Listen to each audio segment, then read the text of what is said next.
Bismillahirrahmanirrahim. Assalamualaikum Kiai, izin bertanya. Pertama, bagaimana hukum mengerjakan sholat sunnah di saat imam sedang khutbah?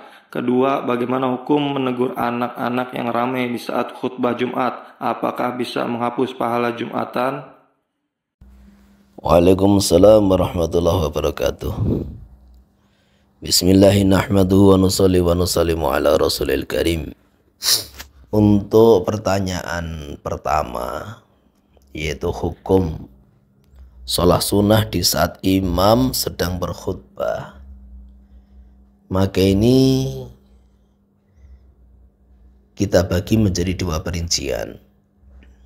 Jadi begini, orang-orang yang Jumatan itu kan ada kalanya ketika imam memulai khutbah, mereka memang sudah ada di tempat Jumatan.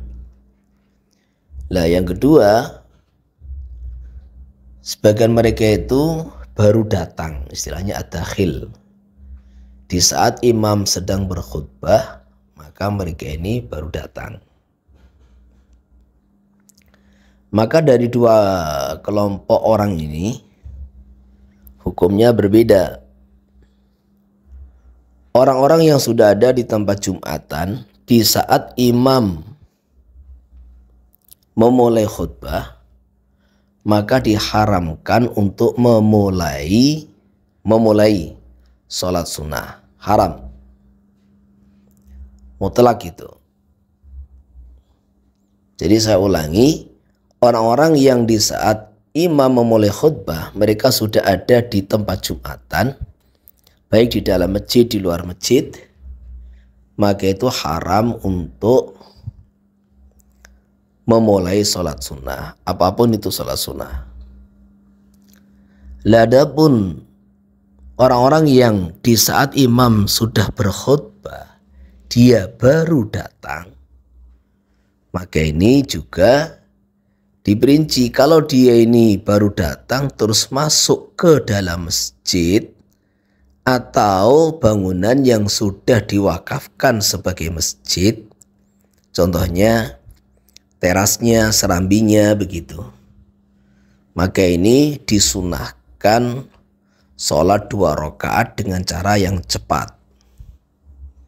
Entah itu dia sholat tahiyatul masjid atau sholat qobliyah Jumat yang digabung dengan tahiyatul masjid, dua-duanya disunahkan. Syaratnya takhfif. Jadi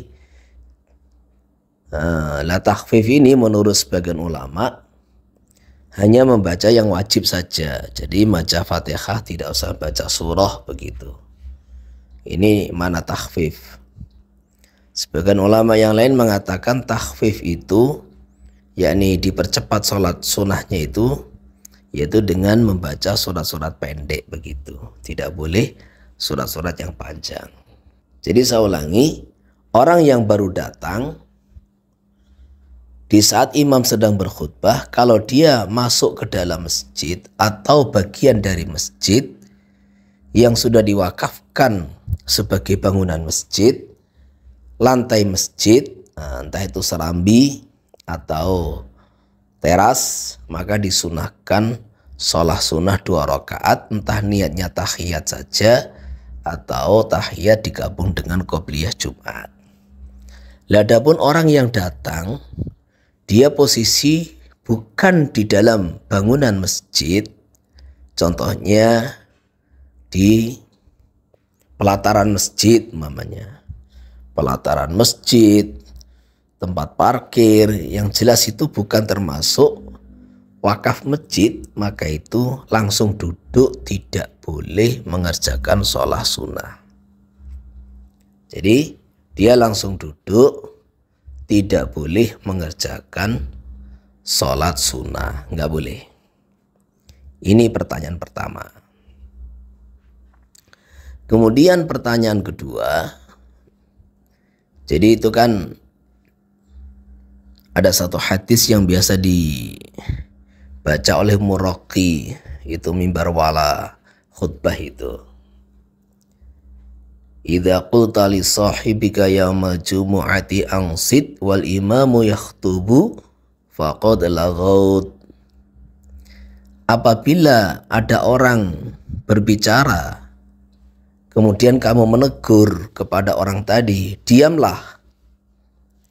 Di mana di saat kamu menegur, maka bersamaan dengan itu imam sedang khutbah.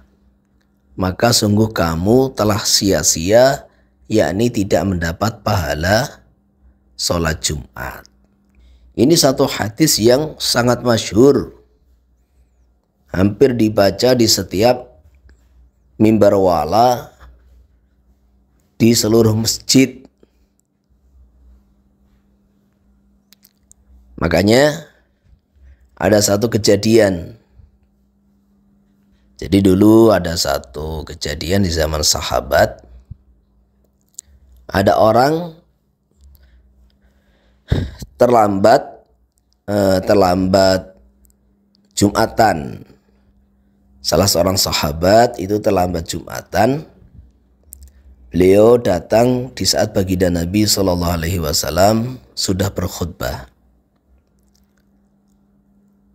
Maka di tengah-tengah khutbah baginda Nabi SAW membaca sebuah ayat. Yang ayat ini menurut sahabat tadi baru pertama kali beliau dengar itu. Maka dia bertanya kepada seorang ulamanya sahabat yang ada di sampingnya, namanya Ubay bin Ka'b. Ini qori'nya sahabat. Kapan? Mata unzilat hadil ayat? Kapan diturunkan ini ayat? Maka Sayyidina Ubay bin Ka'b radhiyallahu an, beliau isyarat supaya diam, tapi beliau tidak menegur dengan kata-kata, isyarat.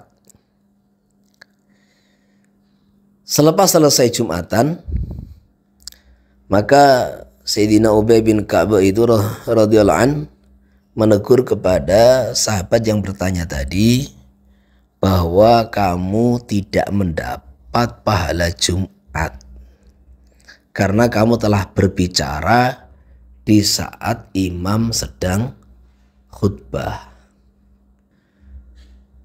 Lah, seorang sahabat yang ditegur oleh Sayyidina Ubay ini istilahnya nggak terima. Wong saya cuma bertanya, kok antum memutuskan menghukumi bahwa saya kehilangan pahala Jumat. Akhirnya dia datang menghadap baginda Rasulullah SAW menyampaikan perihal tersebut. Maka apa jawaban baginda Nabi SAW? Shadaqa Ubayyun wa ati' Ubayya. Ubay telah benar di dalam perkataan dan fatwanya, dan taatlah kepada Ubay. Kamu taat kepada Ubay. Maka disinilah satu perkara yang terkadang tuh ujian di masjid-masjid kita ini. Di saat khutbah itu anak-anak kecil, ramai. Namanya anak kecil. Jadi sebetulnya ya bisalah dikondisikan itu anak itu. Tapi terkadang itu ketika anak tidak bersama dengan orang tuanya, terkadang anak kumpul dengan anak, ini ramai. Maka seandainya kita itu menegur, tegurlah dengan isyarat saja. Tidak boleh kita menegur dengan ucapan. Karena kalau kita menegur dengan ucapan itu kepada anak-anak yang gaduh itu tadi, justru kita ini yang kehilangan pahala Jumatan. Makruh dan bisa menghilangkan pahala Jumatan. Jadi kalau memang sudah terjadi semacam itu, saya ulangi, tegurlah itu anak dengan isyarat, meletakkan jari di mulut. Jangan sampai kita berbicara. Justru kalau sampai kita berkata-kata, berbicara, teguran berupa ucapan, kita yang akan bisa kehilangan pahala Jumatan. Nah kemudian solusinya, di antara solusinya supaya anak itu tidak ramai gimana? Setiap anak itu jangan dibiarkan kumpul dengan anak di waktu khutbah. Jadi anak itu ketika Jumatan didampingi oleh walinya masing-masing. Jadi diantaranya anak itu didampingi oleh walinya masing-masing, disuruh Jumatan di sampingnya, jangan dibiarkan kumpul anak dengan anak, karena biasanya akan bikin gaduh. Wallahu a'lam.